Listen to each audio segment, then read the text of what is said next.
The Next Chapter with Prim Siripipat is a production of iHeartRadio.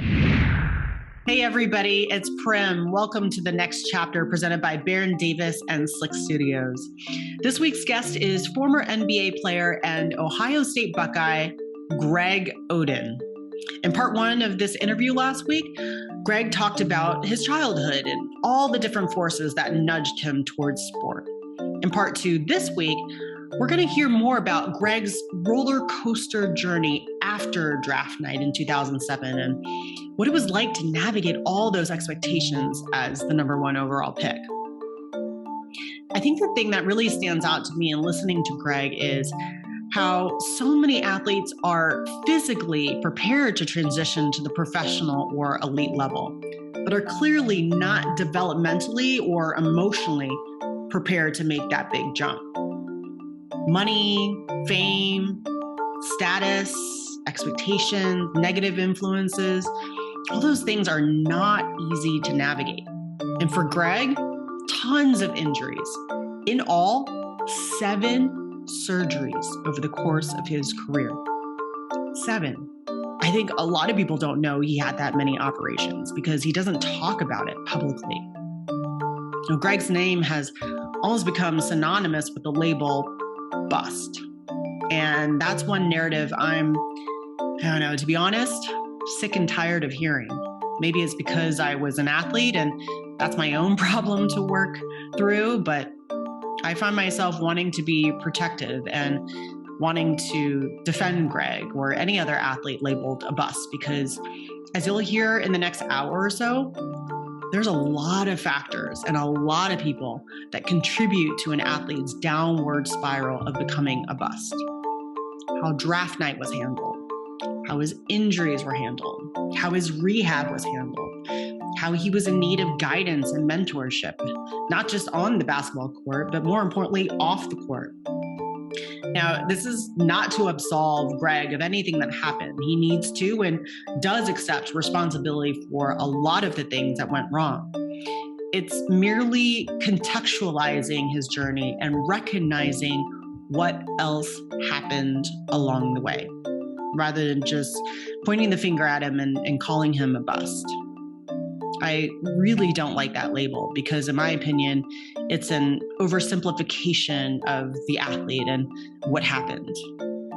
So my hope is that you listen to the details of Greg's story and walk away with a much better understanding of how difficult it is and has been to walk in his shoes. So without further ado, here's part 2 with Greg Oden.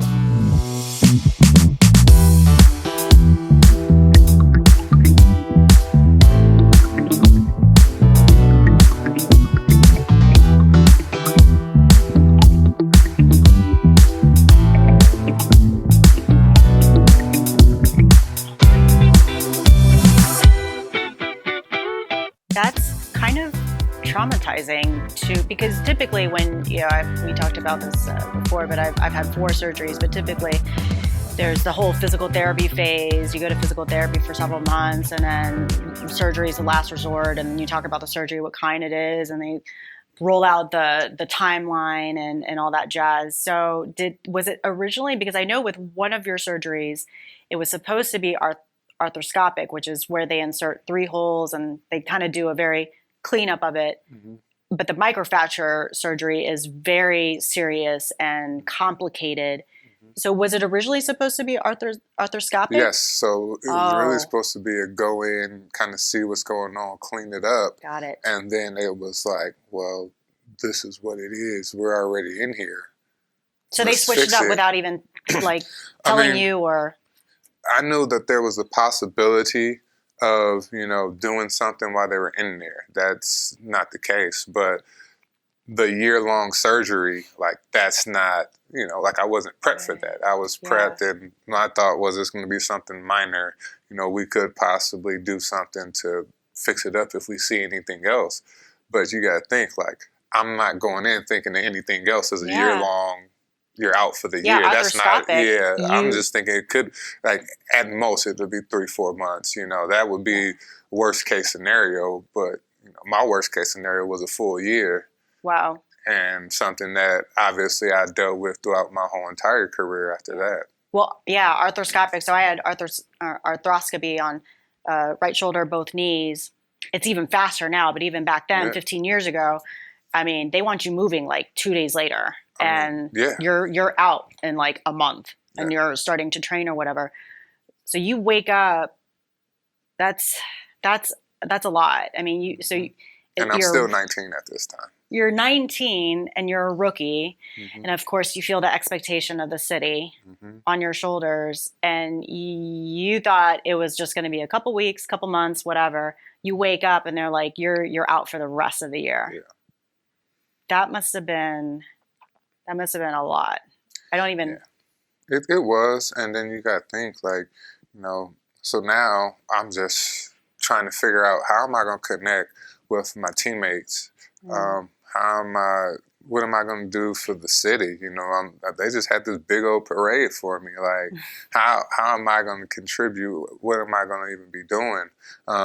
So, I didn't have the mindset I had then.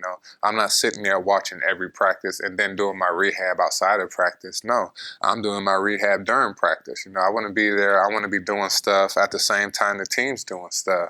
So I'm not thinking, no, you need to be sitting here watching all these little things. You need to be in the film sessions and just getting little things, adding to your game, adding to your mental about the game. No, I didn't have people to tell me that, I'm 19 years old. I just want to have fun. I just want to be around my teammates, enjoy, being this professional athlete, And then, there was times where, I was seeing the therapist and trying to figure out, okay, am I even thinking correctly? But Portland's a very small city. So for me, a lot of things I would feel like the GM would bring me in and he's having a conversation about me. Greg, did you do this? Did you do this last night? And I'm like, well, how do you know that? Like, so now I feel like I'm being watched. Wow. So now I'm trying to hide even more. So now, I'm doing what I'm doing. Were they asking personal questions and were they asking about you seeking help? No, they have the team therapists. Okay. Yeah. So, but Portland being so small, you don't realize that, the beat writer can literally go, he's having dinner, I'm going to have dinner, I'm having fun with friends, a writer in the city might have went out that same night and seen me somewhere, they're relaying this back to the GM. Add on top of it, you're 7 feet tall, and it goes back to that whole thing. Anywhere I go. Right. So now, I'm really trying to hide. So now I'm not talking to nobody. I'm not opening up about anything because I just feel like I'm being watched everything I do. So now I kind of don't trust the therapist as much as I should have to get the proper help that I need. I'm not talking to, the people I need to talk to. I'm not talking to coaches. I'm not talking to the trainer, and telling them the truth to actually help me with everything I'm going through. Now I'm just 19, feeling like I'm all alone. It's me and my boy who's living out there with me. We're just trying to maneuver the city quietly without nobody seeing me, doing stuff that, most people wouldn't do. And it wasn't the right path. Well, it was a hard path. Yes. Yeah. I mean, I think that a lot of things that you're talking about, I think the league and teams are starting to, it's taken some history and some time and events, and your story is one of many where they've started to make changes. Mental health, I mean, that's the whole reason why I created this show, is to talk about mental health. And now I just visited with Dr. William Parham, who's the new mental health director for the MBPA. And they've, really? Dr. Parham? I've heard. He's a great guy. If you ever need anything, he has, even for retired players, he has offered his assistance. So I know he works with Keon Dooley. Yes. So, I've met him at rookie transition. Oh, really?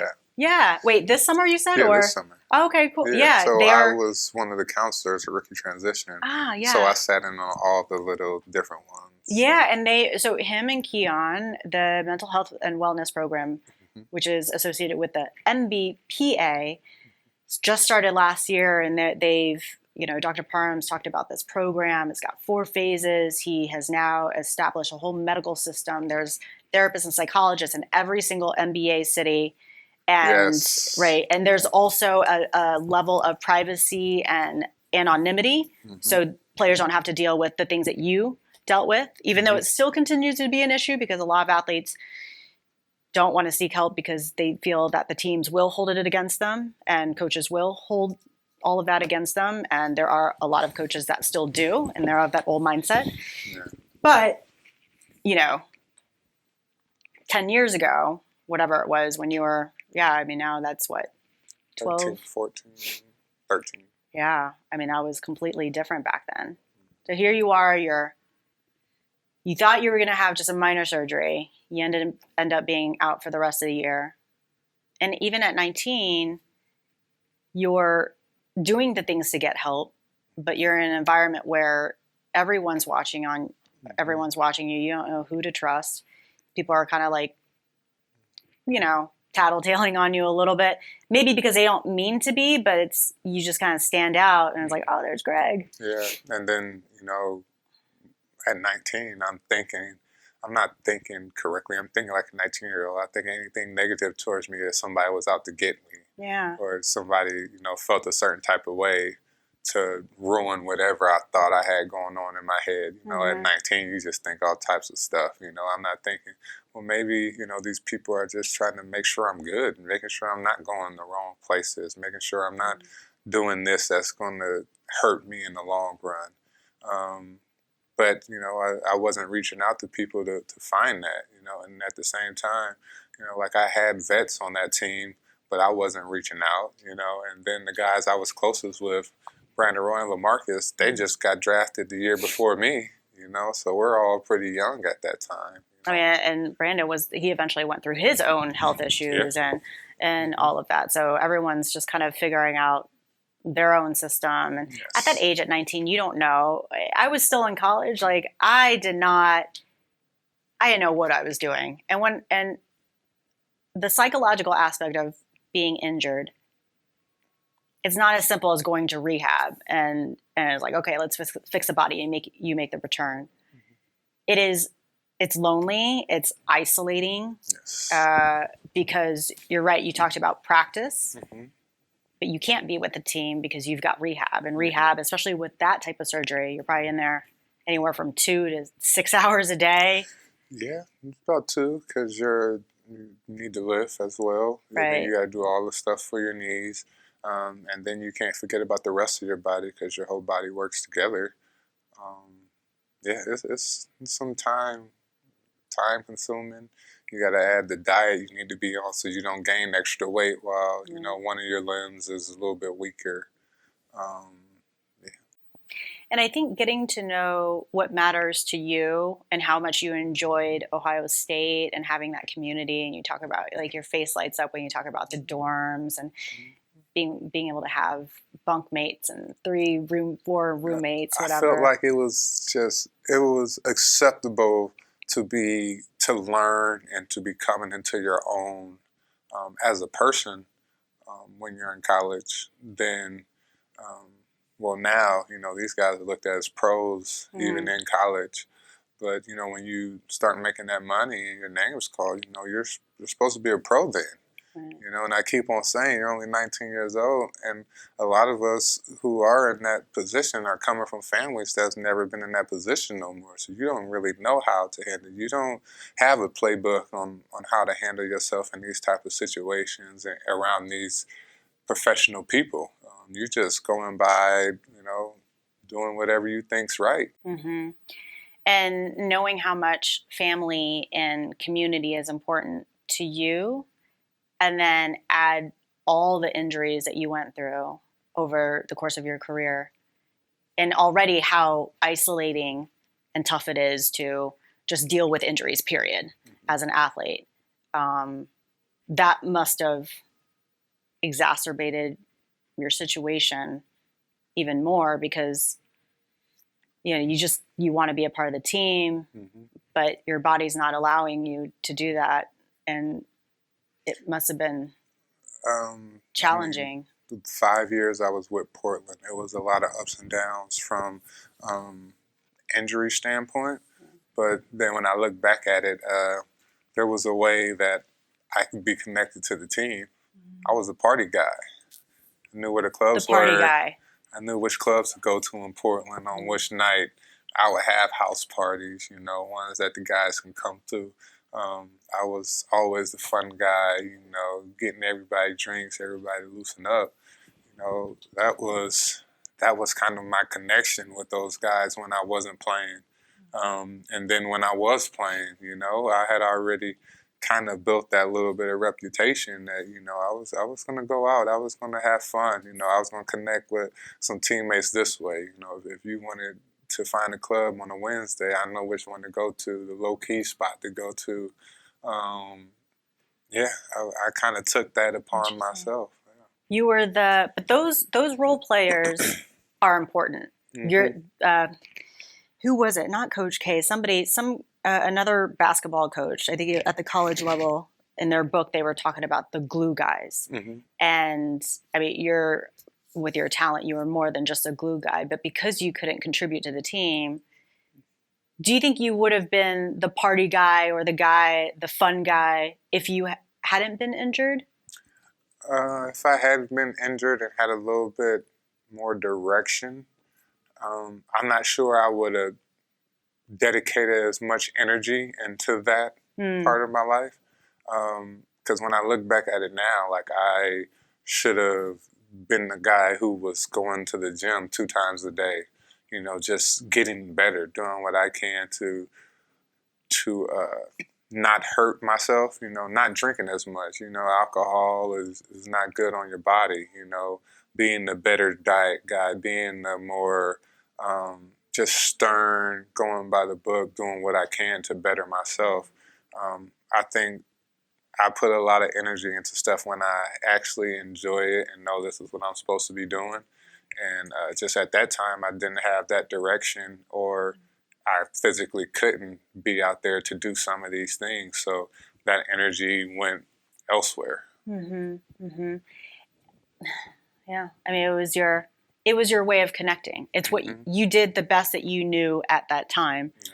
And maybe because you just didn't get a little bit more coaching or mentorship, it led you down a different path. And it might have been fine. But was that when the alcohol entered into your life? Or so you started seeking help during your rookie season, but when did the drinking come into the picture? It was started more my rookie season. So it was pretty early on. Yeah, I mean, I had money and I had a lot of access to it, and I wasn't playing. So, that partying just started coming from, look, you got all this free time. It's not like you got to go to practice tomorrow. All you got to do is go and get your knees stretched out and do a couple of leg exercises and get a lift in, get in the steam room. Like, I'm not performing. I'm not around the team as much as I would be if I was playing. So in my head, it was okay to go out, and drink all night and then just show up and do what I need to do and go home. Mm-hmm. So that was another way of kind of keeping to myself as well. That I started doing a lot of this stuff and then trying to hide it. So now I stayed away from the teammates and being around the team more. Now they're on the road, so I'm doing rehab with just me in the gym. So you're not always traveling with the team. You're behind and you're by yourself, and you're. Yep. So then But at that age, though, because during my time in college, there were other athletes there that had a lot of issues with alcohol. But at that age, you can mask it because it's cool to party. And at that time, I saw several of my friends, and I thought, well, they look like they might have issues, but then they're the house that everybody wants to go and party at. Mm-hmm. So they're the cool kids on campus. They're the social butterflies. Like if you're looking for a party Sunday through Saturday, their house is the one to go to. Mm-hmm. So at that age, like, you can play it off so well and mask it. Yeah. I mean, it was the ideal thing to do, especially, being professional. I had the VIP section roped off. Like it was a bunch of people around there, lots of girls, lots of alcohol, lots of fun, and even at times you'd be like, "Hey, make sure they're not bringing the sparklers over here. We don't want people taking pictures over there."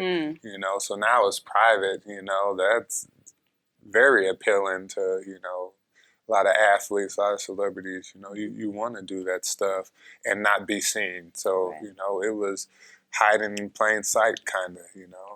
You expected me to be the party guy. You expected me to be at the nice restaurant or in the club somewhere in the corner. You wouldn't even know that I was there, but you knew if you asked me, I'd tell you exactly where to go, where to be at.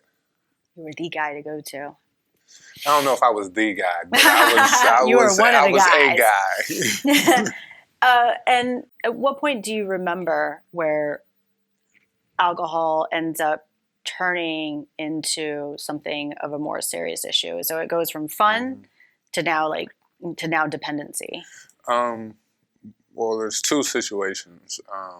The first one was kind of, I just remember, and this is not, this in Portland, the first one, when I realized that I had to go out, get drunk, and I would take 2 Vicodin, 2 Percocet, 2 PM tablets, Advil or Tylenol, with 2 Benadryl. And I had to chase that down with alcohol just to sleep about 4 hours a night. And that happened for a good 6 months. And I was bulimic at the time. So those issues, and I remember you and I both talking about our own issues at the panel. So that started during your rookie season, very early. Not my rookie season. Oh, okay. But it was when about you were in like Portland. my 3rd, 4th season, because it was when the surgeries, just started piling up back to back. So it was around 3rd or 4th season. Yeah. Got it. Okay. And, I had so many pills just left over from the surgeries, you don't even think about it.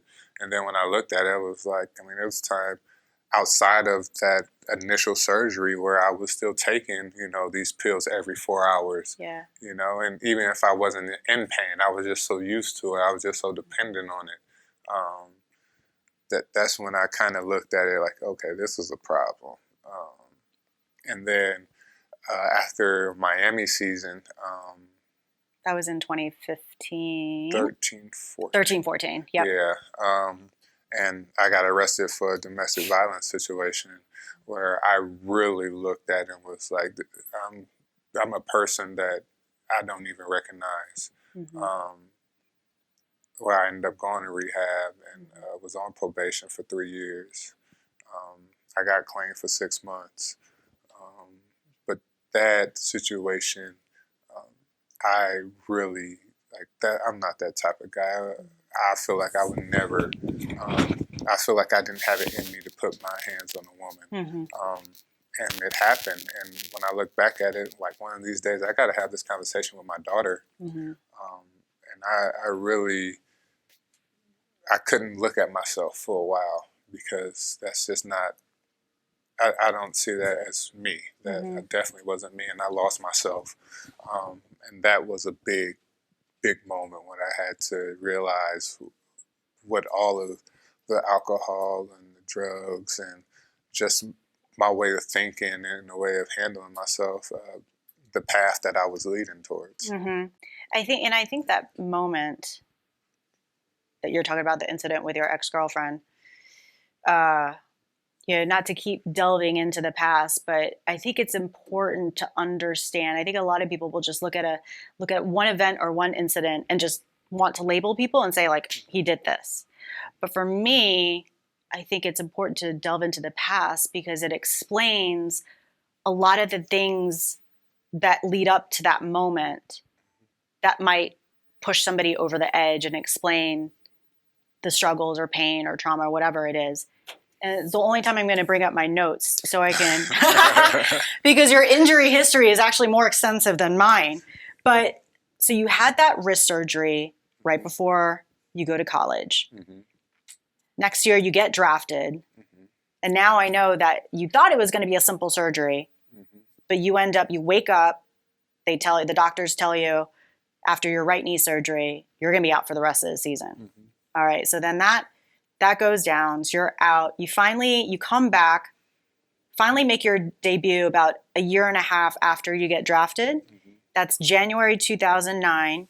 In your NBA debut, you only played 13 minutes against the Lakers, and then you leave with a foot injury. I rolled my ankle, yep, and was out for like 2 weeks. So you were out for 2 weeks, but then, okay, so you're out for 2 weeks, you come back, and then the next month, or maybe it was like a couple weeks later, you injure your knee in that game, right? Yeah, I think that season I ended up playing like 20 games, and then oh wait, no, yeah, I chipped my I chipped my kneecap before All-Star break. Yeah.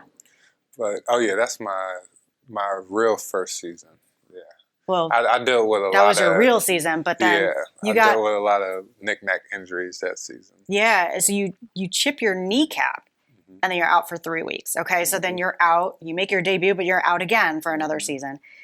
Then it's your third season in 2009 and 10. You have a really, really good season. That's Great when start. I played 20 games, and then in December, it's I not even my kneecap. You broke your kneecap, and it's like that's another traumatizing event. You're carried off onto the stretcher. You fracture your left patella, and again, you're out for the rest of the year. So I can't even say fracture, because fracture is like literally my kneecap broke in half.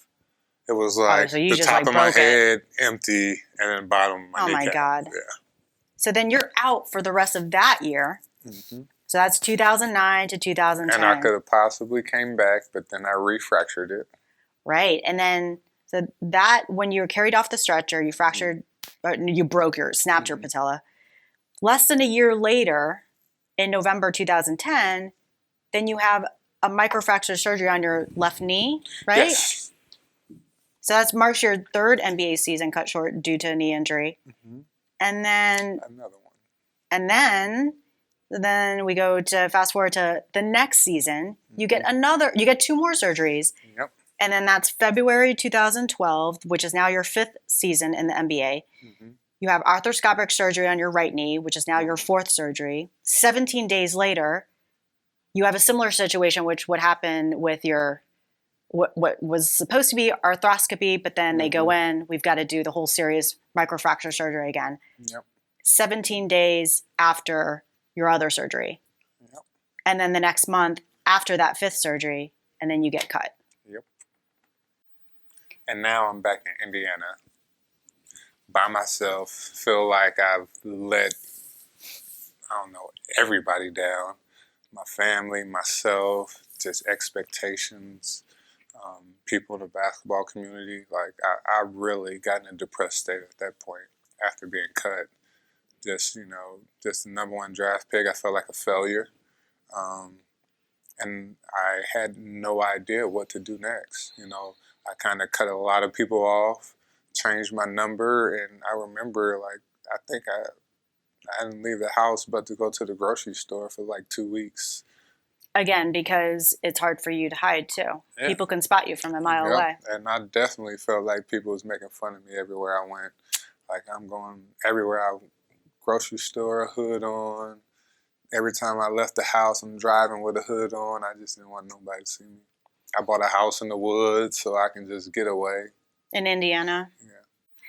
That's have you been able to talk with anyone about those injuries? Because I know that in particular, mental health and psychology, like anybody that talks to me, they know that Prim is passionate about mental health and psychology. And I have been in therapy. I got therapy. I started it around 30, 31. I continued to do it. I think I'm just a firm believer that if we have teachers in school and coaches in sports, like, why not have a life coach, right? Just to check in and do whatever. And the one thing that I've learned, because a lot of people, and I think athletes do this, and particularly male athletes, they will diminish things that they experience because it's like, well, I don't want to get help because somebody else had it much harder than me, But I've learned that pain is pain. Doesn't matter where it comes from, and trauma is trauma. And different things can be traumatic for one person and not for another.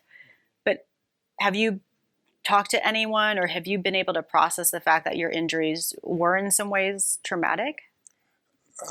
I've been through some therapy sessions where, that was kind of a part and said, but recently, no. I haven't continued a therapy session or some that's actually went through them. Like, you still got stuff you need to deal with from these actual injuries. Yeah. I have not. Because I think, and this is just why these interviews are so important, because it's offering people the humanistic side of being an athlete. And the most difficult thing that an athlete will ever endure while they're playing is injury, especially when it happens so severe and so quick, because we rely on our physical bodies and our physicality and our talent.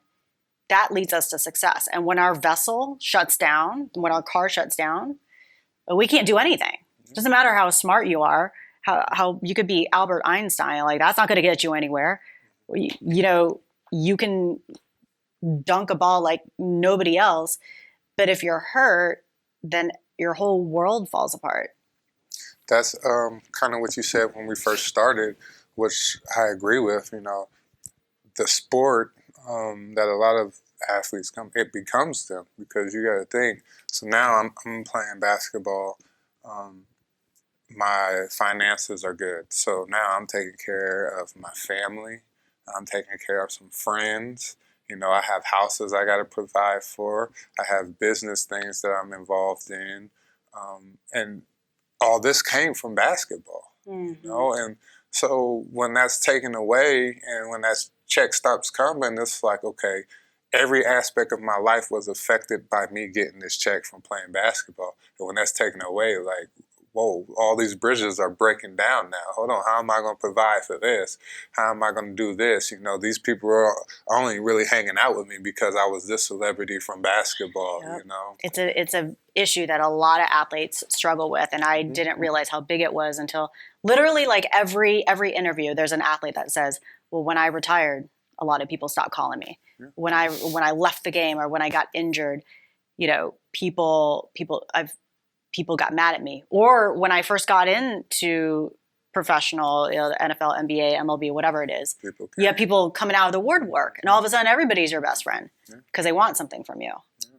So it's sport ends up being your livelihood in so many ways, your family, your community, your something to hold on, something to do, maybe when your parents were going through a divorce or you moved into a big city or, and I'm sure you've thought about it. But it's something that I can relate to. But when you look back at your injury history and how it's not like you sprained a couple ankles. I mean, your stuff was super serious. Mm-hmm. I know there's been a couple moments that you can pinpoint where, well, I'm not sure if that led to that, but it's something that you circle. But can you pinpoint anything? Have you thought about why you got injured the way you did? Well, when I go back to that first one, the one thing we did, I've always had a leg length differential. So I've actually had my left wrist surgery in like the 7th grade. And then in the 6th grade, I had a hip fracture when I was growing so fast. So basically my leg was literally falling out my hip, and they caught it at the last moment. I got 2 pins in my hip. So that's another surgery. Two surgeries in 6th grade? Yeah, 6th grade and 7th grade. Holy cow. So you've had 7 surgeries. Yeah. Wow. And that started, so those two started in 6th grade. Yeah. So leg lift differential in my right hip from that hip surgery. So I always had a little limp just growing up. So my body just kind of got used to it. Even when I was here at Ohio State, I had orthotics, but it made sure I still had my little limp because that's just how my body was set up. And when I got to Portland, the first thing we did was fix that with orthotics. So there's shoes that I still have that like the back of the shoe would be like this, but then my right one would be like this because the orthotic was so big. And so that's what happened against the Lakers when I rolled my ankle. My orthotic was so big, I literally rolled out of my shoe. I've had orthotics because basically, the orthotics are so thick, it's almost like wearing a heel. Yeah. And your foot you don't get the protection from the sides to prevent you from rolling over. Yeah. So. Yeah. So you think about it, my body was so used to that little limp that when I fixed it right away, now it was a hitch. And so now all this pressure was put on the other leg. Mm-hmm. And then having that surgery, I compensated. So now, between surgery and just how my body was just healing from that one, and now my body's so used to compensating, I'm putting all that pressure on this other knee where I'm doing stuff and my kneecap breaks in half. And then just the complications from the wire in my kneecap to just how my knee was. That's where the other microfractures came from after that. It is. The body is an ecosystem, and it will always change and shift to accommodate deficiencies, is what I've learned. And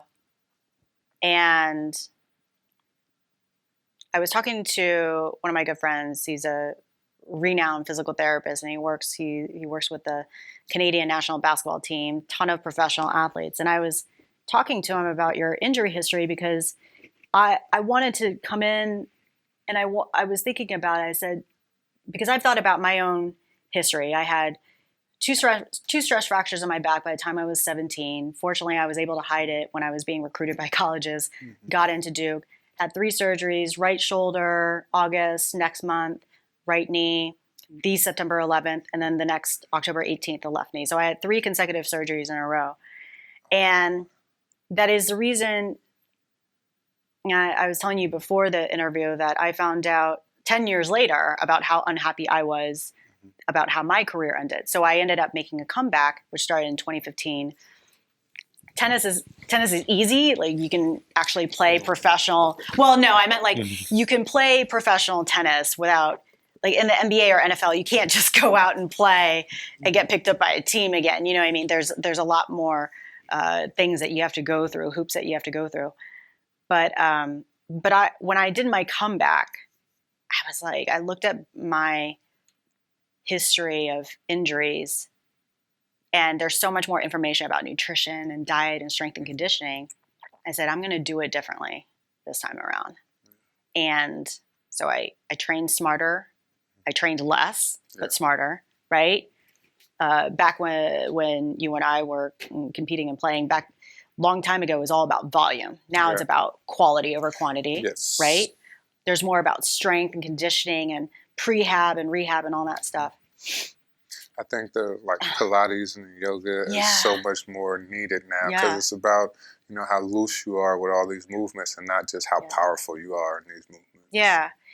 Well, it's funny. So my comeback ended up with another surgery. I ended up tearing my labrum and my rotator cuff, and I ended up getting surgery. But my point is that for me, I think that there's 2 things. I think that my engine does not fit my frame. So I think my engine is actually too strong. It's almost like a Ferrari engine, but stuck in a Pinto shell. So then there's that part. I also don't think I'm the best technical athlete. I'm a really good athlete, but I don't think I don't have the best technique with tennis, which led to a lot of my injuries. And then here's a third component is that I'm not blaming anybody for my injuries, but the information wasn't there at the time. And the supporting staff around you can make wrong decisions. And I found that out when I think it was 17 years old. I had those 2 stress fractures. I went to the best sports doctor, ortho, in Tampa, Florida at the time, worked with all the Bucks, all those professional athletes. I go to him twice. And he's like, I'll send you to PT. So I sit there for 2 months going through PT, and I can hardly get up off of a chair. And my mom's like, we got to go back to the doctor.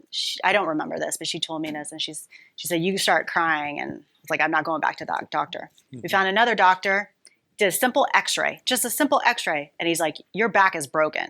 You have 2 stress fractures. One is cold, meaning it was active, but then healed. And the other one is still hot. And it's because that one doctor who was supposedly the best in town, Yeah. didn't do x-rays. Oh, And I really? share that story because even the best can make mistakes. Yeah. And as athletes, we put our health and our livelihoods, and we trust these people to take care of us. Mm-hmm. But even the best of them make mistakes and make wrong decisions. Mm. And do you ever think about your journey Mm-hmm. and about like things that you would do differently and things that you look at how things were handled and you say, that wasn't right?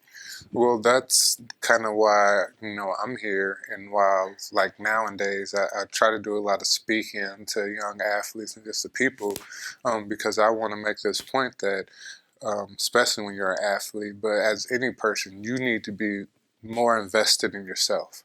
We delegate a lot of things to other people, which we're not professionals or Right. the best at. We're not the best doctors, so we listen to the doctor.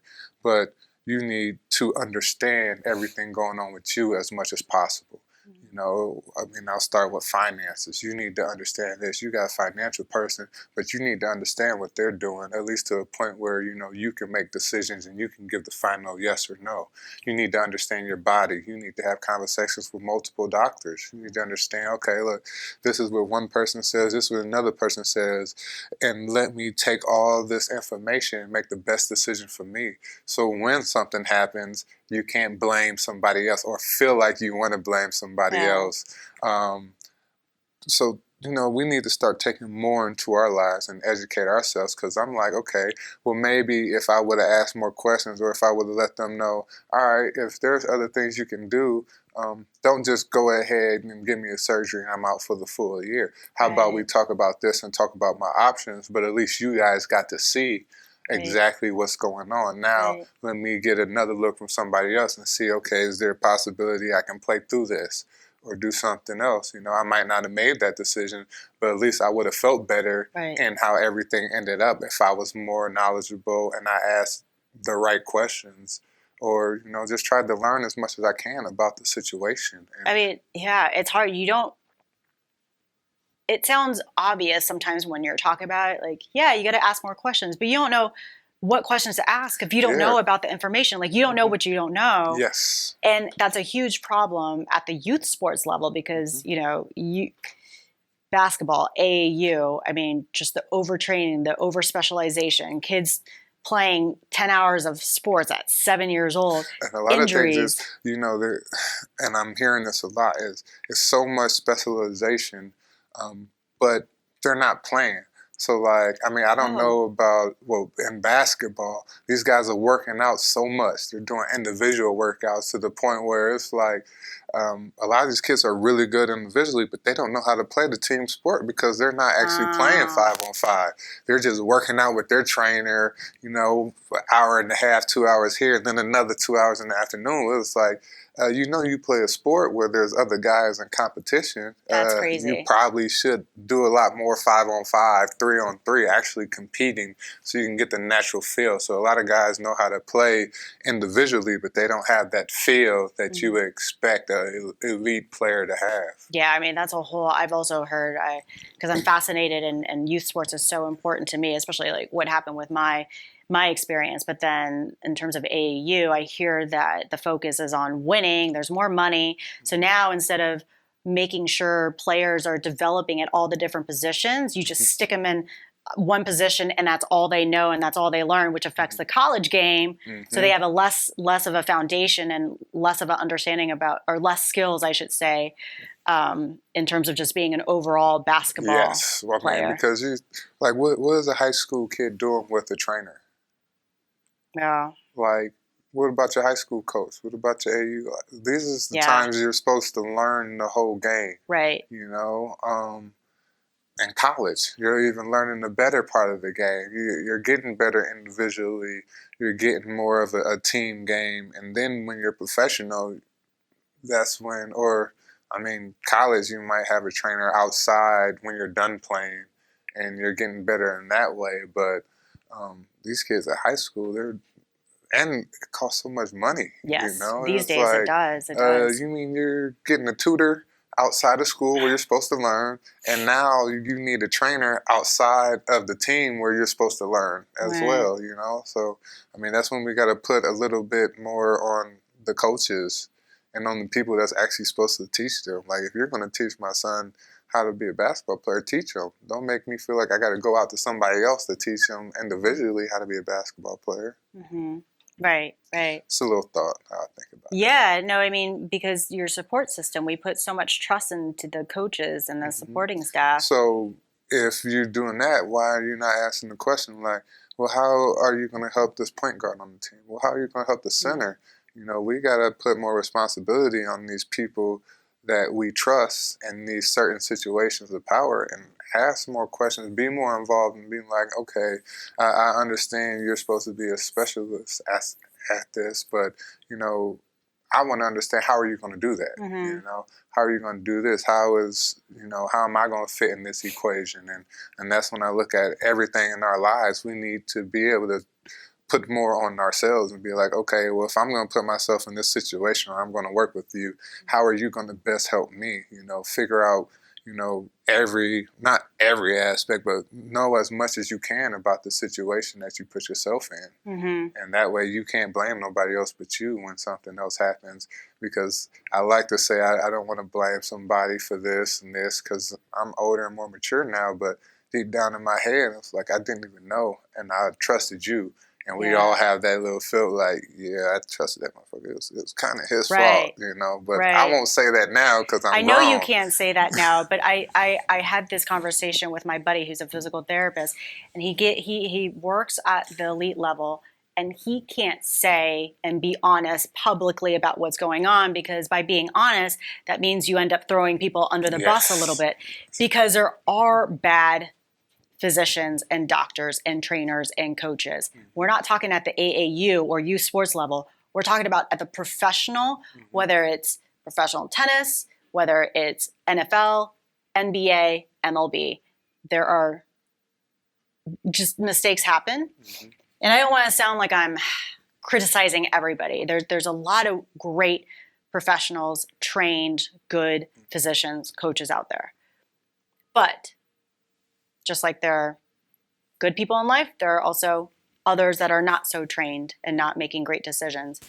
So if you is there an example or a moment regarding your injury history that you said, if I could go back and do something differently, I would have? And I ask that in the context of not blaming somebody, but using your story to help educate others so we can learn from your story, my story as well, so people don't make people. I don't want to say mistake. Mistakes are a strong word, but we can just learn and get better.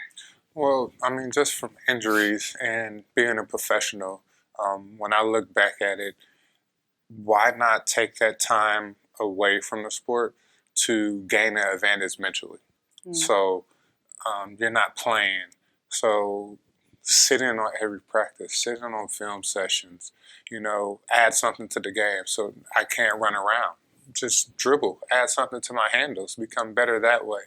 Bring out a chair, sit there and just shoot shots, you know, get my jump shot better, get my release better. Like, add something to the game away from that injury, and just try to take a little bit more mental advantage. I mean, I know that's tough now, but you know, the guys who are the best of the best are the ones who are dedicating and putting as much into their profession that they should. The ones who are eating right, the ones who are adding extra time, quality time, not just doing 2 workouts to do 2 workouts, but actually coming in and adding one thing to their game. You know, like if you're going to come in at night, I'm working on this one hook shot. I'm not going to sit here 2 hours at night and just get up everything. No, I'm coming in here for a reason. Purpose. Yeah. Right. So, I mean, and now realizing, okay, I was at this highest level, but I wanted to be at that great level. You know, those are the little things that I would add or I would have done. I would have paid attention to the team. You know, I would have been more of a coach while I was sitting out. Why not? I'm not doing anything anyways, you know. And you have all this free time as a professional athlete. You act like you don't, but if you're working out in the morning times, your day is usually done by 1, 2 p.m. Right. So There's why other- not add that little bit of extra? I mean, I'm going to be sitting at home or doing whatever anyways. Did you not have coaches saying, hey, you should come in, or hey, you should work on this? Or did people just assume because you're so talented and tall and athletic and gifted that, hey, he'll be fine? I mean, I think it was so many injuries, and it was such an up and down. I mean, I know that rookie year, they really tried to have me along and have me on as many road trips as possible. But then that young mindset, I fought it. It was like, well, I mean, why do you want me traveling when I can get this work done every day? We got all these amenities here than on the road when we got the little hotel fitness center. I mean, why would I sit here and just look at this practice when I can be doing all of my stuff right now? And I didn't have somebody in my life at that time that was being like, Greg, maybe you should listen to them. Maybe you should do this. Maybe you should put more time in your craft. But I didn't have that person around me, and I wasn't thinking that mentally. I wasn't that advanced. Mm-hmm, mm-hmm. And so as you go through your career and you sign a 1-year deal with the Heat, and then it looks like, at least on paper, it looks like things are, hey, he's coming back. He's not injured. With the Heat, they reached the NBA Finals, but with everything that's going on, and then that incident happens with the ex-girlfriend, what was going on that year? So I've said this once before.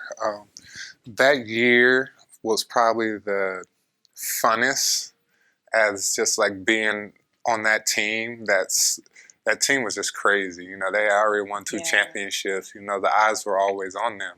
And so I came into that situation like, don't mess nothing up. Like I told myself I couldn't eat out. I can only eat out once a week because I'm in freaking Miami. Like I never went over to South Beach unless I was going out. And I rarely went out there. I tried to do everything to not be that guy. And so I remember I saw a picture of myself and they were like, what is this guy thinking? And I'm like, I was shooting a free throw in Miami Heat jersey. I was like, that was the loneliest I felt. I had great teammates on that team, great dudes, great organization, great coaches. I was living with my ex at the time, and I don't even think we talked that much. I was elsewhere. I was messing with multiple women every week, and this girl's living with me. Like I had all these guys. I had the Ray Allens, the Shane Battiers, Brian D. Wade, Chris Bosh, Birdman, Udonis Haslem, like all these outlets, Spoelstra, that I could come to that's been through it all, and I barely talk in the locker room. I barely opened up to anybody. I just kind of kept to myself, and it felt like it was just bubbling, because Was it because you were afraid because of everything that had happened in the past, and you just didn't want to mess anything up? I didn't want to mess anything up. I just wanted to get my championship. Like, this is what I thought when I come in. I want to get my championship ring. I'm going to get it fit for my middle finger. If anybody got anything to say to me, I'm flipping them off with my championship ring. Mm-hmm. And because you had been through injuries, so you were trying to stay healthy, because you had learned what happened in Portland of people spying on you, you were trying to be good, and you were trying to just... I didn't want to mess up what they had going. They already won 2 championships. Don't mess that up. Mm-hmm. Just ride the wave. I didn't give it my all on the court as well because I didn't want to do too much and re-injure myself.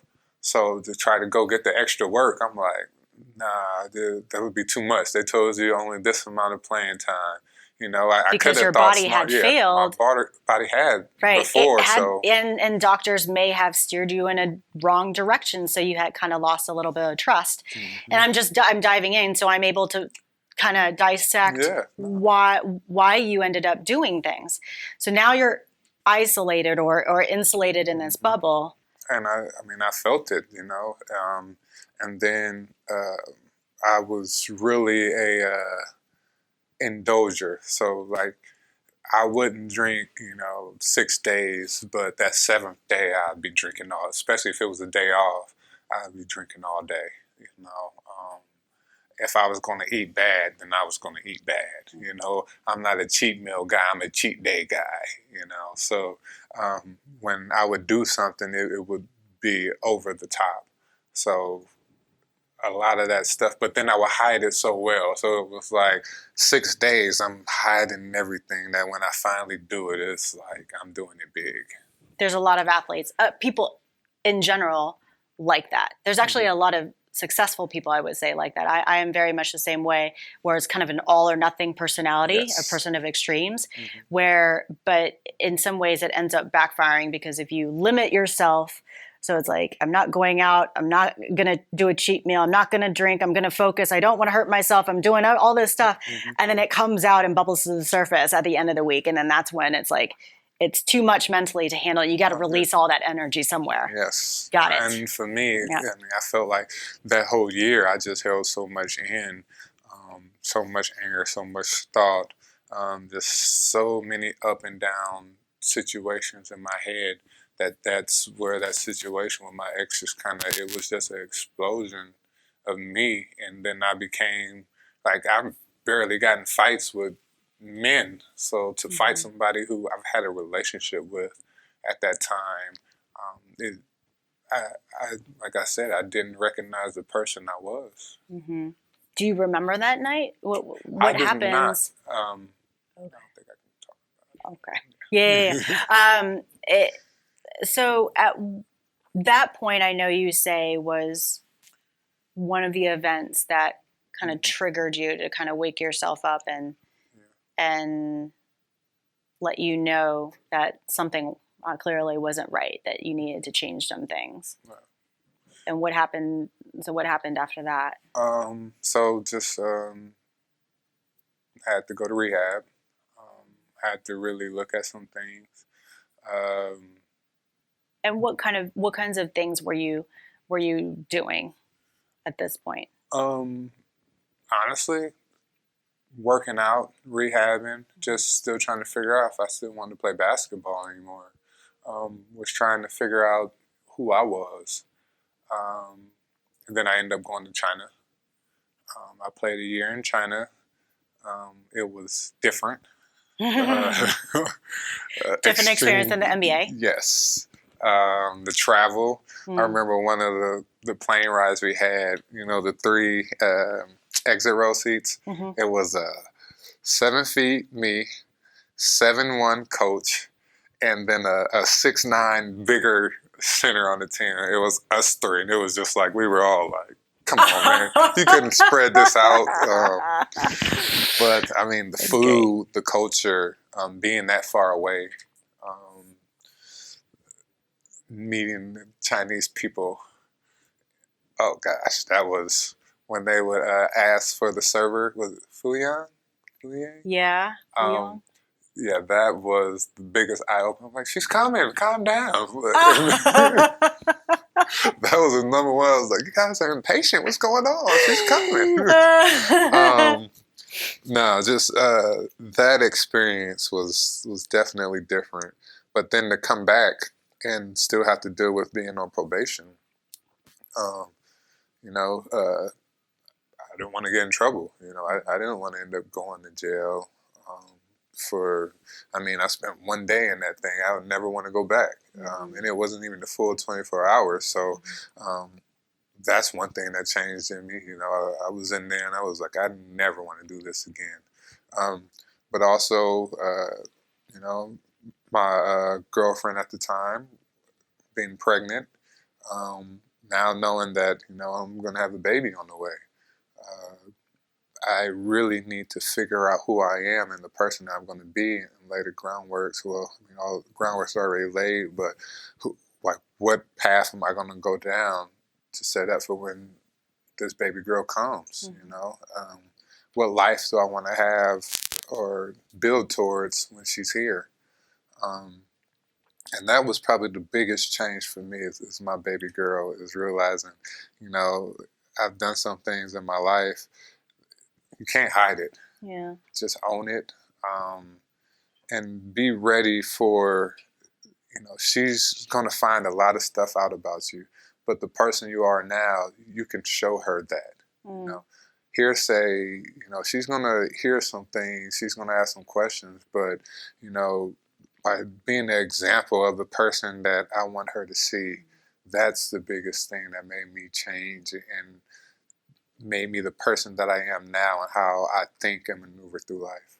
I think that's awesome, and it's fun. You light up about Ohio State, and you certainly light up about your daughter. Yeah. And I can tell that that brings you purpose in That life. she is my why now, you know. So before, you know, I would just make decisions to kind of hide, but now my decisions are made when I know that somehow she's going to find out, and knowing that, you know, I got to create this life for her. I'm not doing anything bad or negative that's going to affect my family life. And I want to be the person that she can always smile at and call Gregory Oden, or Dad. So when you were dealing with your alcoholism and dependency with all that stuff, for anybody who is out there and going through their own struggles, how are you able to get out of it? Or do you still struggle with that? Where are you? And because I want to lay the roadmap for people who need help. Yeah, I mean, for one was rehab. You know, just started drinking in high school. I wasn't drinking every day in high school or college, but I was still drinking. And really, when I went to rehab, and then for 6 months I was clean, like, it kind of made me feel like, okay, you can actually stop. And what year was that? Was it right after the incident? It was right after the incident. Okay. Well, actually, I thought it was right when I got back from China. Maybe. Yeah. But I'm not going to say I am never had a drink again. But I learned some stuff about me. I learned I really don't like hard liquor. Like, my next day hangovers from, you know, dark or light liquor is terrible. So now when I drink, I only drink wine. You know, I might have a beer every now and then, but I don't like it. You know, I've learned things about myself that kind of brought me to, okay, well, now you can kind of handle things differently. You know, now, you know, I'm not doing excess. I'm not a college drinker. I'm not just drinking whatever you put in front of me, or, you know, taking 10,000 shots. No. What do you think that's allowed you to put the brakes on? What do you think that allowed me to put the brakes on? Yeah, like, what helped you? Is it mindfulness? Is it a sense of relief? Is it coming to grips with whatever happened in basketball?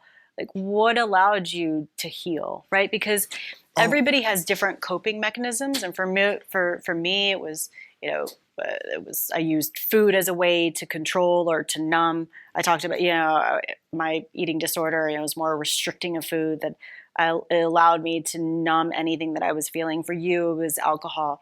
But what gave you, you know what I mean? What gave you, you're like, it's okay, I don't have to use those things. Like, I feel at peace with myself. Well, you just said it.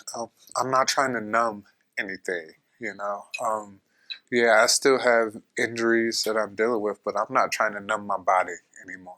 I'm not trying to numb my thoughts. Like, if I was to go out and have a few glasses of wine with some friends, I'm just there to have a good time with my friends. I'm not sitting there and try to hide something, or I'm not drinking just to finally be like, well, I'm not going to not think about this or not talk or speak about what's on my mind. I'm not trying to numb, you know, these negative thoughts going through my head right now. I'm just trying to be happy and trying to enjoy life. So when I look at it that, like, I'm not playing 40 minutes a game or trying to play 40 minutes a game and killing my body that to the point where I'm just drinking tonight where I ain't even got to think about my back hurting all night. You know, like I'm not going through life in that aspect anymore. But for me, it goes back to, I really think that at that time, a lot of times I was really trying to numb. I was trying to numb my thoughts. I was trying to numb my body from hurting. I was trying to numb the outside noise that I would hear, either from social media or from the expectations I had, you know. I'm trying to satisfy what this fan said to me or what I thought the fans feel of me. I wasn't trying to numb all those voices. And now I'm just trying to live life and be happy for me. And I think at that point, that's when I kind of looked at myself and be like, dude, I don't have to do anything for anybody else. I'm not trying to kill all that. I'm just trying to be happy. And I think that's what kind of got me into a better mindset. But I'm not going to say that therapists and going to AA meetings and being more open and honest with the people in my life that I trust, that I can have these conversations with, those help me as well and still continue to help me. It sounds like it was a shift in perspective, because it feels like for so much of your life, you had been put in a position where you were doing things for other people. And remember when I first started, and I talked about draft day, when I was listening to them people, and I felt like I was just doing it because that's what they told me to do. And that's the analogy I like to go back to. It's like, I wish that day, you know, I felt like I set the tone instead of, you know, celebrating and enjoying that moment with my whole entire family. I was just trying to do what somebody asked of me, and I didn't enjoy that moment. I think that's going up so high, and then that was the turn. Literally, before I even walked upstairs to shake David Stern's hand, I was already doing that. Yeah, I think that, you know, you, especially because of your personality, because you are so warm and gentle, and you ended up doing things for other people because you don't want to let them down. And now it's like a shift in perspective where you're like, it's okay to be a little selfish. I'm going to do me. I'm going to focus on me. And also, like, as you were moving through your career, as we kind of put a bow on everything, because of your status, I feel like a lot of people kind of slapped labels on you. Like, he's a tall guy, he's the athletic guy, he's the next Bill Russell, he's the decade player of the year, and then biggest bust or whatever. So when I came into this interview, I said, you know, Greg deserves to write his own story rather than let everybody write his story. And there's so many, the articles that are out there are your words, but they've been created by somebody else. I think that that's the fun thing about video is like we can hear it from Greg himself. So if I were to give you the opportunity, we know what happened in the past, but now it's about the present and the future. What would you like for people to know about your story, the way you see it as today, and who Greg Oden is? I mean, I think we spoke on it. My story, it was a lot of highs really quick. And then for me, I felt like, well, in my path, there were lows. Dealing with just a little bit of addiction, isolation, depression, and honestly, not knowing who I was. But now I kind of look at it because of my daughter. You know, I have to be me. I have to enjoy life. I have to be happy. And I have to do these things so my daughter can see what that type of life looks like. Excuse me.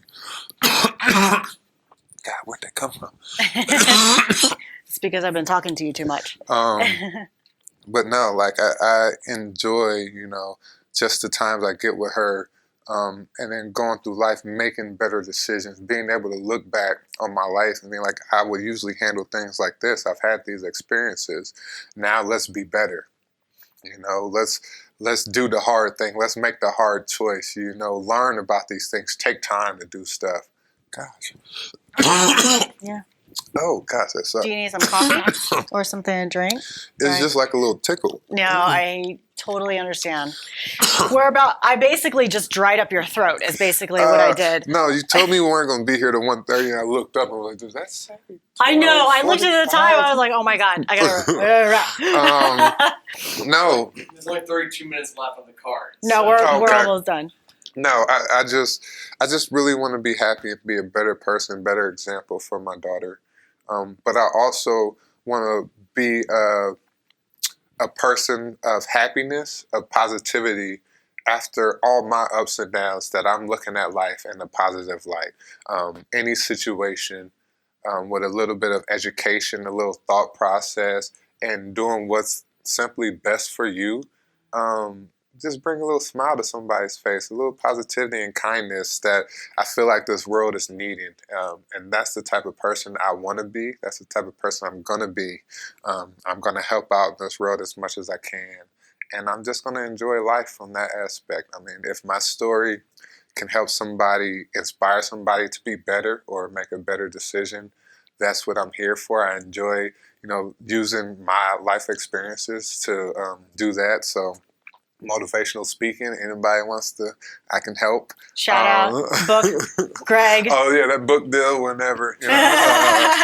But no, doing what I can. Like, I grew up in Boys and Girls Club, trying to do stuff to help kids who, just enjoy the game of basketball, which is one of my passions, I know I've had some downs and ups from basketball, but I still love it. I'm the guy to watch Sports Center and Game Time every day.